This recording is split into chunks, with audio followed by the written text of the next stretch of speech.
This is video part 2 of my drive around St. Louis's South Side neighborhoods. In my first video that was uploaded on my main channel, I drove mainly around the Boulevard Heights and Carondelet neighborhoods and talked about how Carondelet used to be home to thousands of industrial jobs along the Mississippi River. Not so much anymore today. I also talked about how some of the South Side neighborhoods have started to decline and see concerningly high rates of both violent and property crime. Make sure to watch that video first before watching this one, and the link for that is down below.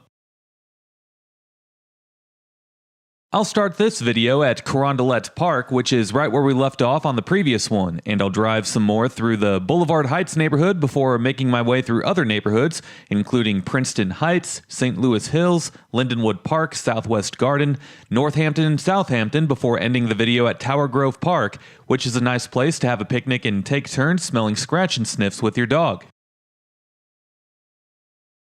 Now that I made you want to grab your keys and go to the dollar store to pick up some scratch and sniffs, just do me a favor and give me the credit for that awesome idea and watch this video first. Anyway, throughout this video, I won't be talking as much as I do on videos that are uploaded to my main channel, but I'll mention some facts and stats of each neighborhood as we enter them. Meanwhile, if you enjoy this video, make sure to drop a like, comment, and subscribe if you haven't already, as doing all of those things helps these videos destroy the evil monster that is the YouTube algorithm. And trust me, it's evil. Also make sure to hit that notification bell and select yes, so that you can be notified every time that I upload a new video. If you enjoyed this video, then you might enjoy checking out some of the featured playlists on this channel. Videos with amazing insights on other places like what you saw here can be found in my Missouri playlist or in my St. Louis playlist. Last but not least, if you can't get enough of me on here, you can always go follow me on my other social media accounts, and those links are below. Well, if you're unfamiliar with the basics of St. Louis, the city historically has been one of the most segregated cities in the U.S., if not the most. The north side of town ended up being where the black people lived, and the south side traditionally is where the white people have lived. The north side has seen extremely high rates of violent and property crime, and it's a sensitive issue for many people around here, understandably so. The south side historically has been where all of the white people have resided in the city. However, recently, crime has been increasing drastically throughout these once safe South Side neighborhoods, and people of all ethnicities have continued to leave St. Louis for the suburbs, or for a different region altogether. More of that conversation can be had in part 1 of this video. Some of the South Side neighborhoods continue to have relatively safe crime numbers, however, most of them have been seeing a pretty large uptick. This is the Boulevard Heights neighborhood, which I talked about in my first video. Today it's one of the safest neighborhoods in St. Louis that you can live in, so if you're a city snob and you hate the idea of living out in the suburbs and you have to live inside of the city limits of St. Louis, make sure to put this neighborhood on your list. The worst thing about it would be the schools, so maybe reconsider your city snobbiness if you're looking to raise a family, and maybe, just maybe, think about being a suburban snob instead.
This is the Princeton Heights neighborhood. The name comes from the old Princeton Creamery that was located along Kingshighway Blvd near Gravois. Before the neighborhood was annexed by St. Louis, the area was known as Gardenville. By 1920, the area had been developed into residential subdivisions after being mostly agricultural. So most of the homes here were built between 1880 and 1920. However, there's a few subdivisions that were built here after World War II. But at that time, St. Louis was growing faster than most U.S. cities as industrial jobs were plentiful. Just like with Boulevard Heights, however, today, Princeton Heights is one of the safest neighborhoods inside of the city limits that you can live in. The neighborhood is middle class and housing is affordable compared to suburban communities. However, you're giving up some better schools out in the suburbs if you choose to reside in the city.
This is the St. Louis Hills neighborhood, which is possibly the nicest neighborhood to live in the entire city. The median home values are way above the average for the city, and the median household income is $71,000 per year, which, for St. Louis City, is really good. Adults overall are pretty educated here as well, as 50% of adults 25 and older hold a bachelor's degree or higher, and the violent crime rate here is under control. However, the property crime rate is slightly above the national average rate, but nothing like the average for the entire city. St. Louis Hills didn't start to be developed until around 1920, and it was one of the last areas of the city to get built. To the left is Bishop DuBourg High School, home of the Cavaliers. Bishop DuBourg is a private Catholic high school, and among the most notable alumni is Twitter co-founder Jack Dorsey, which, by the way, you can follow me on Twitter through the link down below. Anyway, you also have actors Norbert Leo Butz and Ken Page.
Lindenwood Park is where we are now. The neighborhood started to get developed around 1880, with the last subdivision being built in 1963. About 8,700 people live here, and the numbers are very similar to that of the St. Louis Hills neighborhood, making Lindenwood Park among the best neighborhoods to live within the city limits. If you're looking to start a family, though, you might want to send your kids to a private school if you want to live here. Or consider being a suburban snob instead of a city snob. That's also a choice.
This is the Southwest Garden neighborhood, which is pretty small in area and in population. Just over 5,000 people live here, and the economic stats are slightly lower than that of the Lindenwood Park and St. Louis Hills neighborhoods. The crime rates are a little bit higher as well, but nothing too crazy and pretty safe overall, especially by St. Louis standards.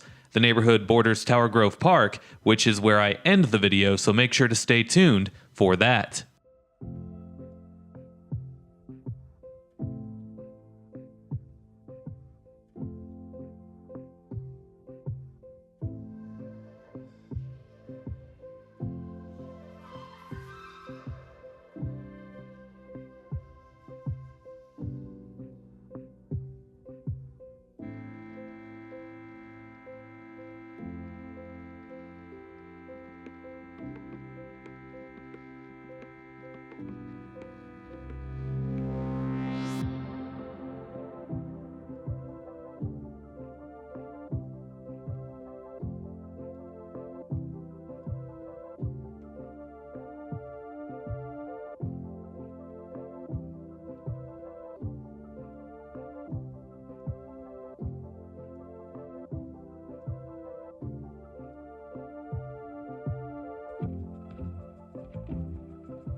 This is the Northampton neighborhood. I've seen it spelled different ways, whether it's one word or two, so you can feel free to debate about it in the comment section below.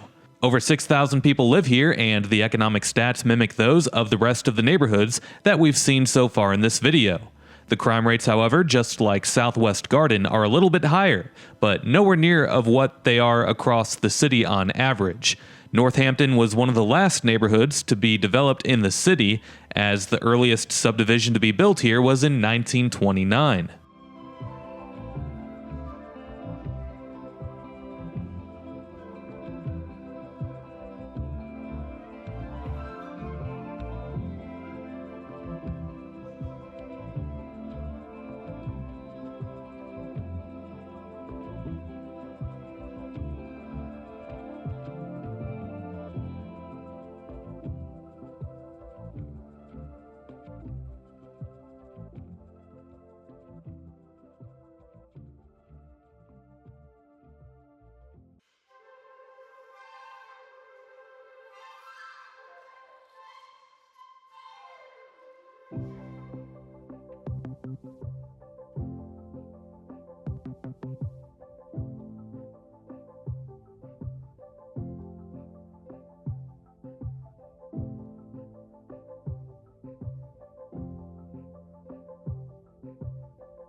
Now we're in the Southampton neighborhood, and much like the Northampton neighborhood, the Southampton neighborhood has impressive economic stats for being inside of the St. Louis city limits. The crime rates are decent as well, and just like Northampton, Southampton was one of the last neighborhoods to get developed in the city limits. And now for the rest of this video, I'll continue driving around in mad circles around the neighborhoods that we've already been through, and I'll be driving along some of the main thoroughfares to see some of the commercial sectors of this part of the city, such as Kingshighway Blvd, and we'll end the video once again at Tower Grove Park, and I'll talk to you then.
This is Central Visual and Performing Arts High School. Originally, it was one of the locations for Central High School. Central High School claims to be the oldest high school west of the Mississippi River.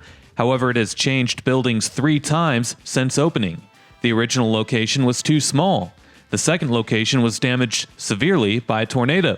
The third building was on the north side by Fairgrounds Park but fell into major disrepair. And now, it's located here. Also, since St. Louis has seen a sharp decline in student enrollment, that has forced the school district for the city to close multiple schools throughout the city over the years and reconsolidate many times. Now Central High School is a magnet school along Kingshighway Blvd called Central Visual and Performing Arts High School.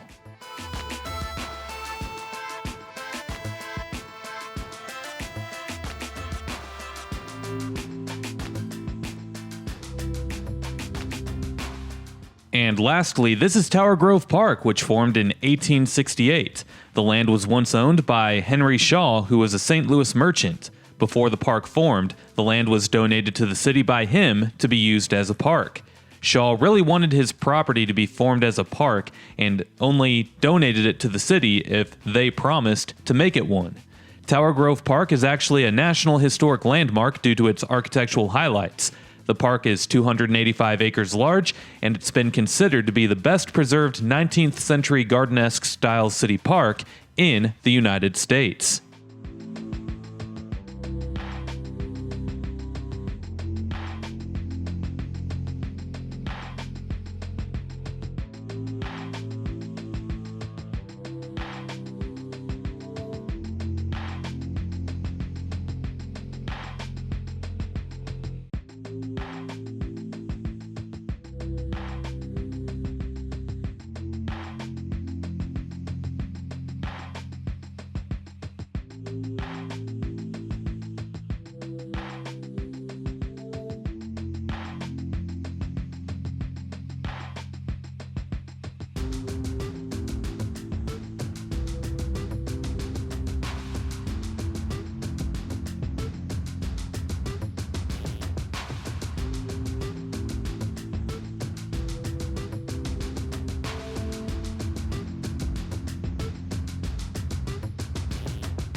Alright, well that's about it for this video, and do me a favor, as if you enjoyed this video, make sure to drop a like, comment, and subscribe if you haven't already, as doing all of those things helps these videos destroy the evil monster that is the YouTube algorithm.